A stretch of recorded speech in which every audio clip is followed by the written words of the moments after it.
Décideurs engagés, l'émission TV de l'Hémicycle qui révèle les décideurs et nous permet de comprendre ce qui, chaque jour, leur donne envie de se battre et de réussir.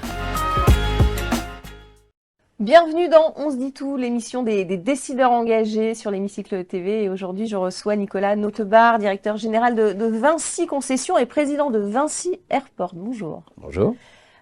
Nicolas Notebaert, vous êtes Vinci, leader mondial des infrastructures de mobilité. On va en parler, 70 aéroports dans le monde, la gestion des autoroutes, la question de l'environnement, évidemment un gros sujet. Mais on a envie d'abord de parler de vous, Nicolas Notebaert. Qu'est-ce qui vous porte dans la vie? Qu'est-ce qui vous a construit et qui fait qu'aujourd'hui vous êtes directeur de Vinci Concessions? Alors j'ai 53 ans, j'ai des grands-parents qui étaient modestes mais qui ont beaucoup cru à l'éducation avec le modèle français. Donc j'ai des parents enseignants qui m'ont transmis ce modèle du savoir, en particulier de la vérité scientifique, mais aussi de l'école et ce rapport avec le savoir. J'aime aussi la compétition, le sport, les rencontres et cet ensemble de la compétition et du savoir m'a permis, avec le système éducatif français, la méritocratie républicaine comme on dit, d'accéder aux grandes écoles scientifiques. Et à partir de ces grandes écoles, l'école polytechnique, le corps des ponts et chaussées, ça m'a permis de réaliser un travail et des activités passionnantes au service des infrastructures de transport. Ouais. Alors, directeur général de Vinci Concessions et président de Vinci Airport, de longues années, j'ai ouï dire que vous aviez vécu finalement une aventure entrepreneuriale. Est-ce que c'est le cas? Tout à fait. J'ai commencé, et j'en suis très fier, dans le secteur public. J'ai fait de la maîtrise d'ouvrage autoroutière. J'ai fait aussi du cabinet ministériel avec Jean-Claude Guessot, qui a, je dirais, complété mon parcours qui était plutôt scientifique et technique par une approche humaine. C'était un grand ministre des Transports. Et à partir de ça, j'ai fait le choix, dès 2002, il y a un peu plus de 20 ans, de rejoindre un groupe assez étonnant qui venait d'être créé dans son nom à l'époque, qui s'appelle le groupe Vinci, et qui m'a permis, à partir de ses connaissances dans les infrastructures de transport, dans le modèle des concessions, j'y reviendrai, de développer, de faire naître, de faire reconnaître l'activité aéroportuaire. Et donc, dans un groupe de cette taille, avoir l'opportunité de développer une nouvelle activité, un nouveau métier, de construire une équipe, de recruter, de fidéliser des équipes pour réaliser une œuvre commune, parce qu'une œuvre, c'est jamais individuel, c'est un travail d'équipe. C'est effectivement ce qui m'a animé au cours des 20 dernières années. Il y a des valeurs que vous défendez plus que d'autres? Tout à fait. Alors, il y a d'abord Vinci, sous la conduite de Xavier Huillard, c'est un groupe étonnant qui n'est pas toujours connu, où il y a des valeurs du groupe qui sont très importantes pour développer une activité économique, industrielle. C'est les valeurs de décentralisation et de transparence. La décentralisation, c'est ce qui permet à chacun de donner le meilleur de lui-même dans un périmètre, dans un cadre où il a de l'autonomie, de la responsabilité. Puis la transparence, parce que la contrepartie, c'est qu'il faut permettre à tout le monde d'avoir accès à ce qu'on fait.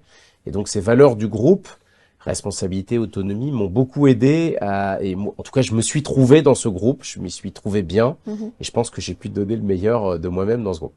Après, les valeurs personnelles, qui, je crois, ont complété ce cadre absolument incroyable du groupe Vinci, c'est l'esprit de compétition. Je trouve que la compétition, quand elle suit des règles, quand elle suit plutôt l'idée de challenge collectif, c'est quelque chose qui me mue depuis mon enfance, que j'aime bien, mais aussi de concilier des valeurs d'équipe, d'écoute, de travail en commun. Je suis très fier, par exemple, que les gens, les équipes très variées qui m'ont rejointe depuis une vingtaine d'années, progressivement, notamment depuis 10 ans, soient toujours là. Il y a une grande continuité, on grandit ensemble.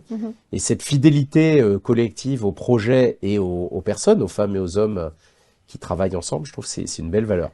Enfin, il y a une dernière valeur très importante qui est à la fois privée et professionnelle, c'est que moi je crois beaucoup aux relations internationales, aux relations entre les hommes et les femmes, à la culture, à la géopolitique mondiale. Et j'ai la chance d'être dans un métier passionnant où on participe à la création de liens entre les pays, entre les cultures. Oui, bien sûr. Et ça, c'est absolument génial. Il y a un enjeu extrêmement important, la décarbonation des aéroports, la décarbonation des autoroutes aussi. Comment est-ce que Vinci s'y prend justement pour réduire son empreinte carbone? Alors, c'est un sujet absolument passionnant. Je m'adresse en particulier aux jeunes, parce que je pense que c'est l'un des sujets du siècle et peut-être le plus passionnant. Et il y aura de plus en plus d'avions à l'avenir, donc c'est un double... Voilà. C'est en fait la mobilité, elle va pas être en décroissance. Oui. Pourquoi? Parce que c'est l'une des très grandes valeurs de l'humanité. Mm. Depuis plus d'1 million d'années, l'espèce humaine se déplace. Et elle est inarrêtable. Mm. Elle est inarrêtable au niveau local. Même si certains voudraient faire arrêter les avions, par exemple, mais ça c'est Le mode de une transport utopie. est secondaire par rapport à l'irrépressible besoin de mobilité. Mhm. Et en même temps, comme dirait l'autre, il y a besoin de lutter, parce que c'est l'urgence absolue contre le changement climatique. Mm. Et donc cette conciliation de ce qui peut apparaître comme des contraires, Mhm. c'est ce qui motive une entreprise comme la nôtre. C'est-à-dire, c'est comment permettre que la mobilité continue, mais soit suffisamment décarbonée et à un rythme élevé, Mhm. pour que on puisse à la fois se déplacer et lutter contre le changement climatique. Et donc ça rejoint votre question. C'est-à-dire le premier objectif, c'est que nos propres émissions à nous, infrastructures, diminuent. Donc on est très fiers d'être des leaders en la matière. Mhm. Ça fait 7 ans qu'on y travaille. On a été primé à la COP 28 à Dubaï. On a 4 aéroports sur les 10 primés qui étaient dans notre réseau. Mhm. Et donc on est très en avance sur nos ambitions qui sont réduire à marche forcée les émissions de carbone de nos infrastructures. Et après, la deuxième étape, c'est comment on aide Les nos véhicules. clients, les véhicules. Absolument. D'ailleurs, je crois qu'il y a un avion électrique que vous avez accueilli à l'aéroport de Lyon, 100% électrique. Tout à Vinci fait. a participé aussi à la construction de cet avion. Alors, à la construction, nous, on a facilité son accueil, Oui. puisque un avion, nous, on n'est pas dans la technologie, dans les Oui. compagnies aériennes, mais on a des hangars, on a les frais Oui. afférents Mise à à disposition l'utilisation. de- Voilà, on a organisé Mm. pour que ça coûte rien à cet avion, parce que c'est un avion école, Mm. et parce que dans les logiques, non seulement de lutte contre le changement climatique, mais aussi de bruit à l'environnement Oui. de Nuisance l'aéroport sonore. de Bron, les communes riveraines ont participé à cette expérimentation qui est intéressante. L'avion électrique, On ce en est encore sera, très loin, hein, bien sûr. voilà. Mais, L'avion électrique, ce sera limité, c'est un usage de courte distance, mais on travaille aussi beaucoup à ce qu'on appelle les biocarburants durables, c'est-à-dire mélanger de la biomasse, Mhm. des résidus comment dirais-je, de déchets, Mm. du bois au kérosène. On Mhm. arrive aujourd'hui à faire voler des avions avec seulement 50% de kérosène. Mhm. Et donc, on a mis à disposition sur les aéroports de nos réseaux, à commencer par Clermont-Ferrand, des biocarburants durables. Maintenant, on en a à peu près dans Après, une il faut dizaine. pouvoir en produire suffisamment pour remplacer les énergies fossiles. Ça va prendre un peu de temps, ça, quand même, non? Alors, il y aura plusieurs étapes. Ouais. La première étape qui est bien engagée, c'est d'utiliser des résidus huileux, notamment tous les déchets d'huile des restaurants, des choses comme ça, et c'est des quantités phénoménales. Ça suffira pas. Et donc, après, il y aura ce qu'on appelle, en termes un peu anglo-saxons, alcohol to jet. Mhm.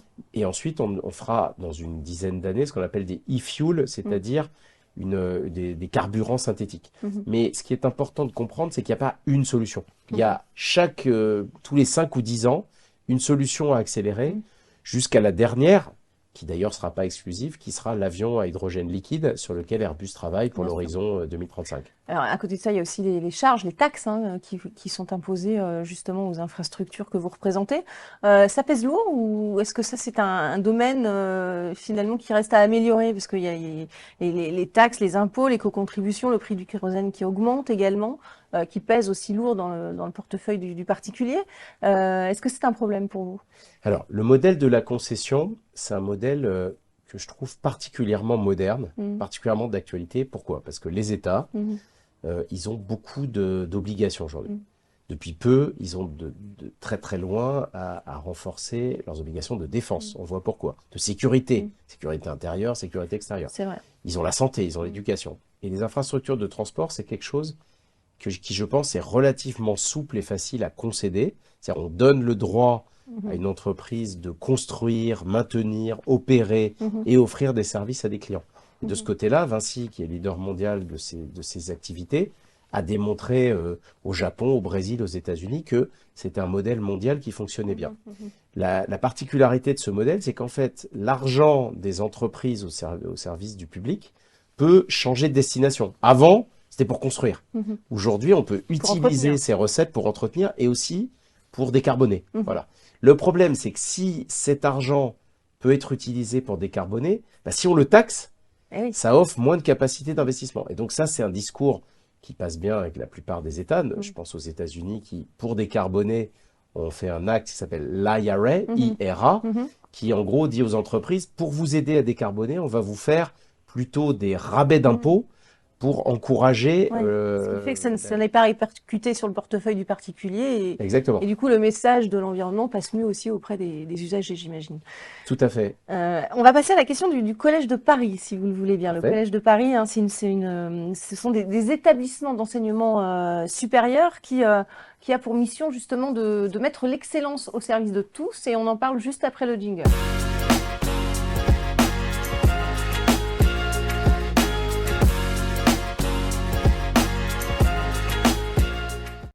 La question du Collège de Paris pour vous, Nicolas Notebaert. Quels sont les principaux défis que votre entreprise rencontre dans la mise en œuvre de sa stratégie RSE?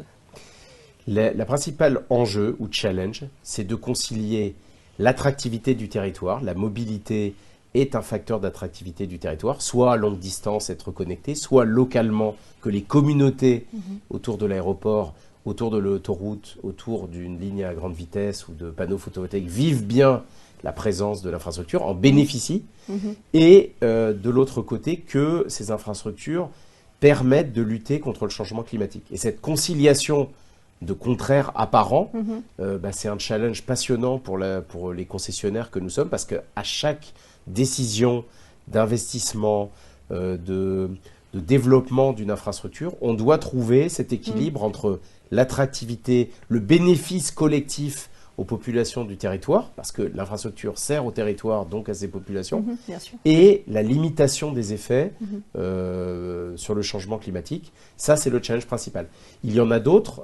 Nous sommes un investisseur mondial, et donc assurer une diversité des équipes qui travaillent dans ces infrastructures, aussi bien la diversité internationale, la diversité des origines, la diversité entre urbaine, les hommes et les femmes, urbaine et rurale, d'avoir des populations qui représentent les clients ou les gens pour lesquels nous travaillons, c'est très important. Et donc ce n'est pas juste de remplir, de cocher des cases de valeur, c'est qu'en fait c'est consubstantiel à l'activité. Être concessionnaire français privé opérant des infrastructures de services publics partout dans le monde, ça fait que c'est un enjeu business. D'avoir des équipes diverses ayant des valeurs positives de développement de ces territoires, ça permet de mieux réaliser notre projet pour ces pays, pour ces métropoles. On va en parler de cette diversité, on va parler de la parité, l'égalité homme-femme dans votre entreprise, via la question de l'International Women's Forum France. Et c'est tout de suite après le jingle.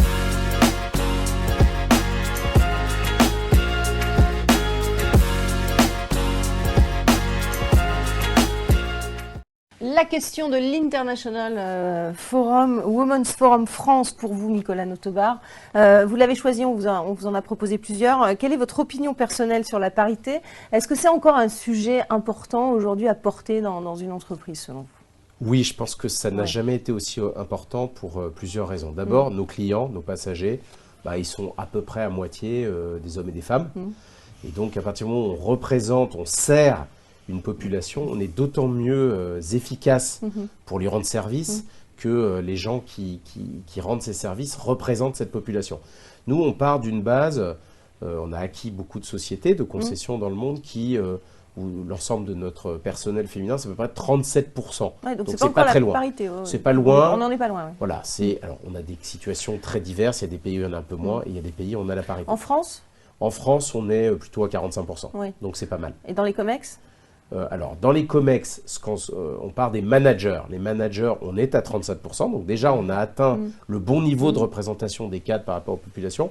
C'est pas assez au niveau de ce qu'on appelle le top management. On est plutôt à 25%. Donc moi, j'ai décidé qu'on prenne tous les devants. Donc on a un CODIR de Vinci Concessions qui est paritaire, 50-50, avec d'ailleurs des responsabilités opérationnelles autant que fonctionnelles pour les femmes et les hommes. Et je demande à tous mes dirigeants de sociétés partout dans le monde d'aller vers la parité. Donc c'est comme ça qu'on va rattraper. On va passer, on sera au-dessus de 37, on va monter à 50 pour l'ensemble des populations concernées. Et le rattrapage du top management, c'est important. Et donc je pense que, les personnes qui disent que c'est pas possible, ça n'est pas le cas. Nous, on démontre que c'est possible. Et surtout, c'est possible partout dans le monde.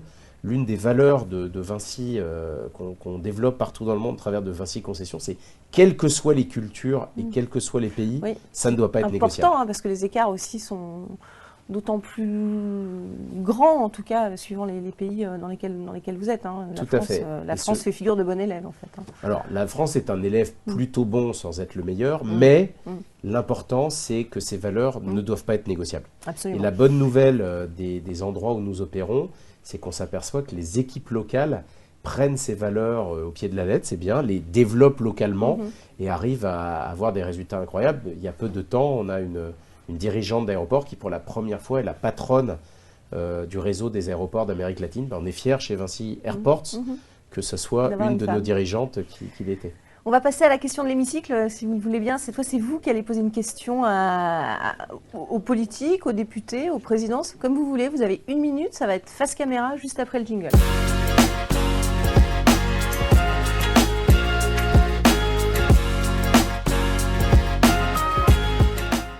Nicolas Notebaert, qu'est-ce que vous avez envie de leur dire à ces politiques? Je vous laisse les regarder droit dans les yeux comme si vous étiez dans l'hémicycle, allez-y. Depuis une cinquantaine d'années, mais même avant, si on remonte jusqu'au 19e siècle, la concession de services publics et de travaux publics a permis à la France de développer des infrastructures incroyables au plus haut niveau mondial. Ce modèle a été exporté par nombre d'entreprises à l'international. Ne pensez-vous pas qu'à l'heure où la lutte contre le changement climatique dans la mobilité est sans doute la bataille la plus importante, ce modèle de la concession pourrait être mieux utilisé pour contribuer à la décarbonation des mobilités en permettant aux entreprises du secteur d'investir dans la décarbonation de la mobilité aussi bien aéroportuaire, autoroutière que ferroviaire, plutôt que de taxer et d'organiser des vases communicants un peu artificiels entre ces différentes activités. Voilà, on espère qu'on aura la réponse bientôt en tout cas. Merci beaucoup Nicolas Notebaert d'avoir participé à cette émission. On se dit tout sur ce plateau de l'Hémicycle TV. Et merci à vous pour votre fidélité. On se retrouve très très vite pour un prochain numéro. Décideurs engagés, l'émission TV de l'Hémicycle qui révèle les décideurs et nous permet de comprendre ce qui chaque jour leur donne envie de se battre et de réussir.